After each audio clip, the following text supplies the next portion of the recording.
Hello पिला माने केमती अच्छा समस्ते मु आशा करे समस्ते भल थे पिला माने आज आम पढ़ा जाऊे आमर दशम श्रेणी साहित्य बहीर गल्पर प्रथम विषय जार ना हूँ काठ। यही विषयटी को लिखिं बसंत कुमार शतपथी जे कि जन्मग्रहण करते 1913 मसीह एवं मृत्युवरण कर 1994 मसीह।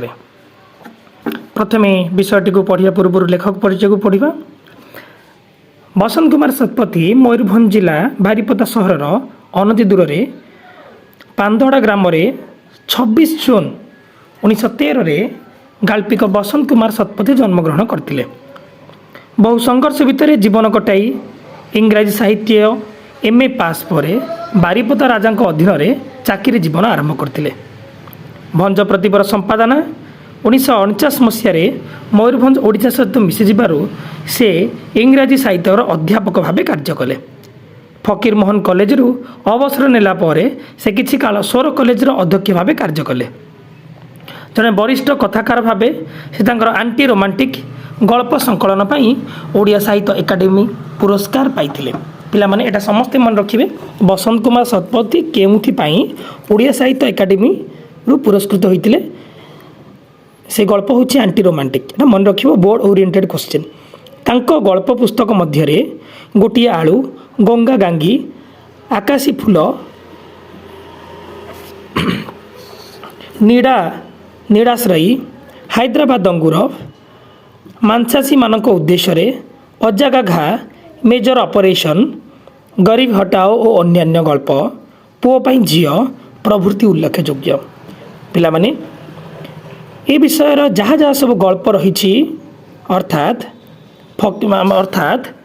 बसंत कुमार शतपथी मु फकीर मोहन कही था बसंत कुमार शतपथी जहाँ जहाँ गल्प रही सेगुड़ी को दयापूर्वक भाव तुम समस्ते घोषि दियो। पिला माने तुम जान सिलेबस को आम आधार कले कि एग्जाम पैटर्न को आधार कले एकांकिका एवं गल्परू लंग क्वेश्चन पड़ो ना सब एमसीक्यू पड़ो सो दैट तुम मैंने यार एमसीक्यू बेस्ट पाई बसंत कुमार शतपथी कौन कौन सब लेखा एवं महान्यता रही समस्ते घोषिब।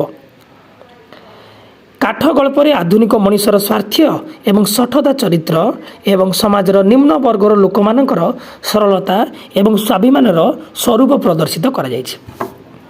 चल पढ़ा विषय वस्तुटी। बहुत तर्क वितर्क पर निष्पत्ति है चिरा काठ किणवा अपेक्षा गोदाम गोटे बड़ बा मुंडा काठटी आनी घरे चिरिबा लाभजनक हेब। तदनुजाई भारत काठ गोदाम 2 क्विंटाल काठ गंडी ठेला गाड़ी रे आनी घर सामना पड़िया पकईदेली। लेखक कहते गोदाम वाला कहला ए जो सुखिला मुंडा देखा देखुंट ता 2 वर्ष पुराना सुखी ठन ठन करुछि ध काठ। पिला माने मन रखिबो से काठ क्यों काठ से मैं किणिक आनी तार ना है ध काठ। चिरी देले बारूद पर जलीज 12 टंका क्विंटाल कम दाम नेले शाल गंडी अच्छी कंचा पड़ो छेली अच्छी धूआं हेब।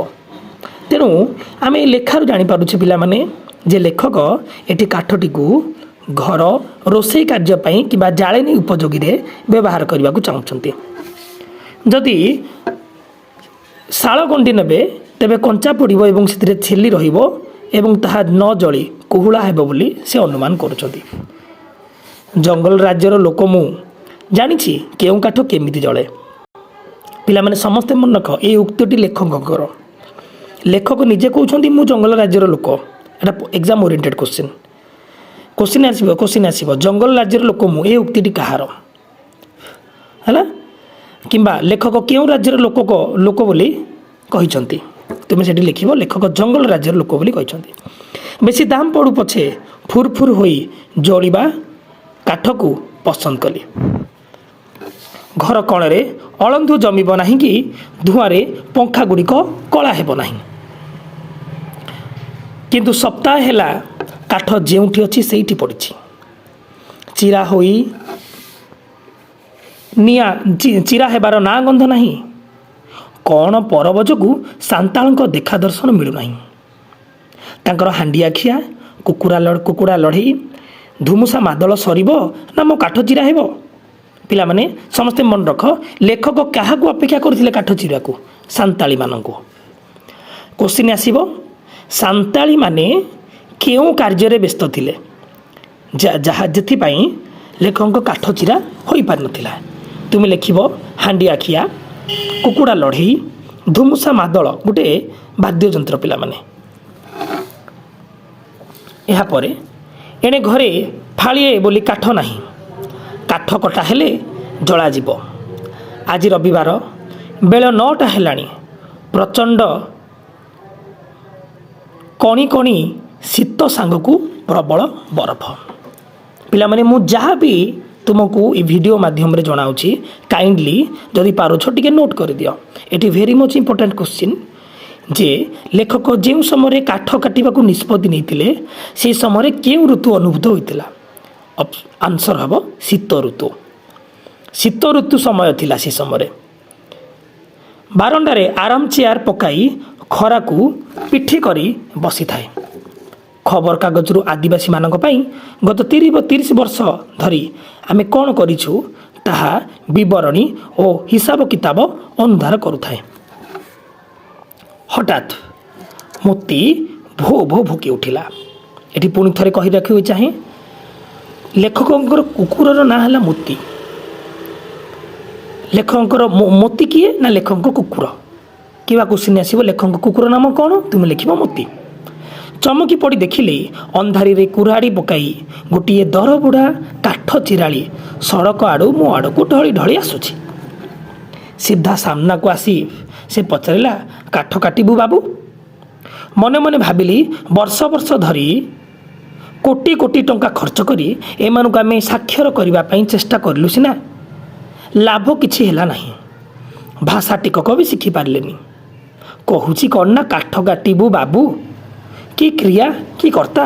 ଅର୍ଥାତ୍ ପିଲାଟି କହିବାକୁ ଗଲେ, ଯେହେତୁ ସେ ଜଣେ ଅଫିସର ଗ୍ରେଡ଼ର ଲୋକ, ଯେହେତୁ ଜଣେ ଉଚ୍ଚ ପଦସ୍ଥ ଅଧିକାରୀ, ଅବସରପ୍ରାପ୍ତ ଲେଖକ ନିଜେ, ତାଙ୍କୁ ତୁ ତା କରିବା, ଅସମ୍ମାନ କରିବା ଟିକିଏ ଖରାପ ଲାଗିଛି।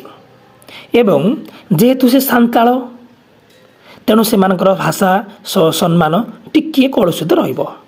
ତେଣୁ ତାହାକୁ ପସନ୍ଦ କରିନାହାନ୍ତି ଲେଖକ। ସେଥିପାଇଁ ଲେଖକ କହିଲେ ଯେ ଆମେ 30 ବର୍ଷ ହେଲା କୋଟି କୋଟି ଟଙ୍କା ଖର୍ଚ୍ଚ କରିଛୁ, ମାତ୍ର ଏମାନଙ୍କୁ ଭାଷା ଟିକିଏ ଶିଖେଇ ପାରିଲୁ ନାହିଁ। କାଠୁରିଆର କଥାକୁ ନେଇ ସେ ସେଠି କହିଛନ୍ତି, ଏଇ କଥାରେ କ୍ରିୟା କ'ଣ, କର୍ତ୍ତା କ'ଣ? ଖତେଇ ହୋଇ ତାର କଥାର ପ୍ରତି ଉତ୍ତର ଦେବାକୁ ଯାଇ ତାର ଗଳା ସ୍ୱରକୁ ଅନୁକରଣ କରି କହିଲେ, ହଁ ହଁ କାଟିବି କାଟିବି, କେତେ ନେବୁ? କେତେ ନେବୁର ଅର୍ଥ କେତେ ଟଙ୍କା ନେବୁ? ସେ କାଠ ଆଡ଼କୁ ଚାହିଁଲା। ଏଠି ସେ ମାନେ କାଠୁରିଆ, ଯିଏକି କାଠ କାଟିବାକୁ ଯେଉଁ ବୁଢ଼ା ଜଣକ ଆସିଥିଲା। କାଠୁରିଆ କହିଲା, 2 କୁଇଣ୍ଟାଲ ହେବ। କେତେ କୁଇଣ୍ଟାଲ ହେବ? 2 କୁଇଣ୍ଟାଲ ହେବ। ଗୋଦାମରେ ତ ବାବୁ ଆମକୁ 2 ଟଙ୍କା କରି ଦେଉଛନ୍ତି କୁଇଣ୍ଟାଲଟା। ଏ ବଜାରଟାରେ ଗୋଟିଏ ଦର ନା 2ଟା?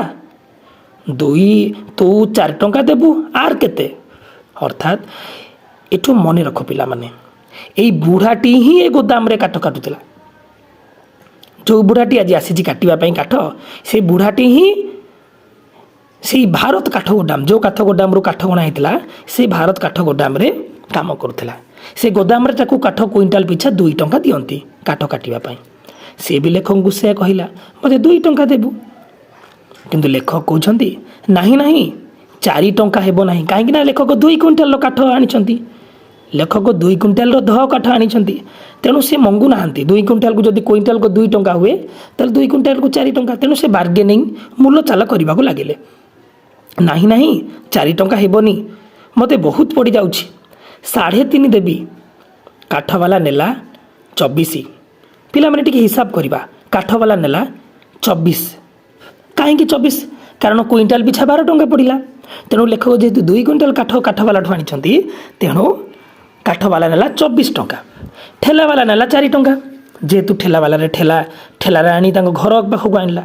ଆଉ ତୁ ନେବୁ ଯଦି 4 ଟଙ୍କା, ତାହେଲେ ସମ୍ପୂର୍ଣ୍ଣ ରୂପେ ହେଇଯିବ 24, 4 4 8 32।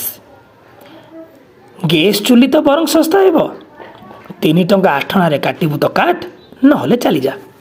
ତେଣୁ ଲେଖକ ଏଠି କହୁଛନ୍ତି ଯେ ଏତେ ମୋତେ ବହୁତ ଖର୍ଚ୍ଚ ପଡ଼ିବ। ଏହାଠୁ ବରଂ ଗ୍ୟାସ୍ ଚୁଲି ଶସ୍ତା ହେବ। କଥାର ଶୈଳୀରେ ସେ କହିଛନ୍ତି, ଯଦି 3 ଟଙ୍କା 8 ଅଣାରେ ଇଚ୍ଛା ଅଛି କାଦ, ନହେଲେ ନାହିଁ ଚାଲିଯା।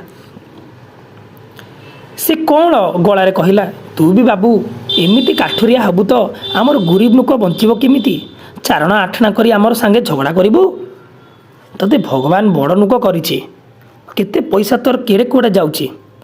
ଆମର ଗରିବ ଲୋକର ପେଟକୁ ଟିକେ କାଟିଲେ ତୋର ପେଟ ପୁରିବ? ଗୋଦାମବାଲା ଗୋଦାମରେ ଚାବି କରିଦେଇ ପାହାଡ଼କୁ ଗେଲା ବୁଲି ତୋର ଏଠାକୁ ଆସିଲି, ନହେଲେ ମାନେ ଏଠାକୁ ମୁଁ ଆସିନଥାନ୍ତି। ମୁଁ ଏଠିକି ଆସିଲି, ନହେଲେ ଆସିନଥାନ୍ତି। ଅର୍ଥାତ୍ ବୁଢ଼ାଟିକୁ ଯେହେତୁ ମୂଲଚାକ କରିଛନ୍ତି, ବୁଢ଼ାଟିକୁ ପସନ୍ଦ ହେଇନାହିଁ। ଯାହାଫଳରେ ବୁଢ଼ାଟି ଅସନ୍ତୋଷ ପ୍ରକାଶ କରୁଛି ଯେ 4 ଟଙ୍କା ଜାଗାରେ ମୁଁ 3 ଟଙ୍କା 8 ଅଣା ନେବି କିପରି? କଲେଜ ପଢ଼ୁଆ ପୁଅ, ପିଲାମାନେ ଏଠି କଲେଜ ପଢ଼ୁଆ ପୁଅ କିଏ?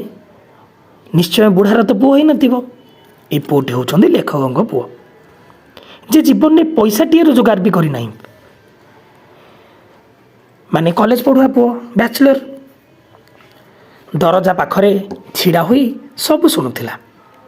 ହଠାତ୍ ତରଳି ଯାଇ କହି ପକାଇଲା, ହେଲା ଚୁପ୍ କର, ଆଉ 4 ଅଣା ନେବୁ ଆଉ। ପୁଅର କଥା ଶୁଣି ବାପାଙ୍କ ରାଗ କହିଲେ ନ ସରେ। ପୁଅ ଆଡ଼କୁ ଟକମକ୍ କରି ଚାହିଁ ଇଂରାଜୀରେ କହିଲି, ପଇସା ତୋତେ ଶସ୍ତା ପଡ଼ିଛି? ପିଲାମାନେ ଏଠି ଇଂରାଜୀରେ କହିଲେ, କାହିଁକି? ଓଡ଼ିଆରେ କହିଥିଲେ ବୁଢ଼ାକୁ ମେ ବି ବୁଝିଯାଆନ୍ତା। ଦେଖିଥାନ୍ତୁ ସେ ଯଦି ସେତିକି ଟଙ୍କାରେ ରାଜି ହେଇନଥାନ୍ତି ନାହିଁ। କାଠ କଟାଳିକୁ ତାପରେ କହିଲେ, ଯା ଏଥର କାଟ। ପୁଅ ତ କହିଦେଲାଣି ଆଉ 4 ଅଣା ଅଧିକ ଦେବ। ତାହେଲେ ପିଲାମାନେ 4 ଅଣା ମାନେ କେତେ ଟଙ୍କା? 4 ଅଣା ମାନେ 25 ପଇସା। 3 ଟଙ୍କା 8 ଅଣାରେ ସେ ଲେଖକ ତାକୁ ବାଧ୍ୟ କରୁଥିଲେ। ଏବେ ସେ 4 ଅଣା ଅଧିକ ଦେବ, ମାନେ 25 ପଇସା ଅଧିକ ଦେବ।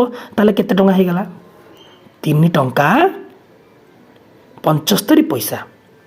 ତ ପିଲାମାନେ, ମୁଁ ଆଶା କରୁଛି ବହୁତ ଭଲ ଲାଗିଥିବ ଏ ଗପଟିକୁ। ବହୁତ ସୁନ୍ଦର ବିଷୟଟିଏ କାଠ। ଭିଡ଼ିଓଟିକୁ ଲମ୍ବା ନ ହୁଏ ସେଥିପାଇଁ ମୁଁ ଭାଗ କରି ଭିଡ଼ିଓଟିକୁ ବନେଇଛି। ଏବେ ଏହାର ଦ୍ୱିତୀୟ ପାର୍ଟରେ ଆମେ ଆଗକୁ ପଢ଼ିବା। ସେଥିପାଇଁ ବିଦାୟ ଦିଅନ୍ତୁ। ଧନ୍ୟବାଦ।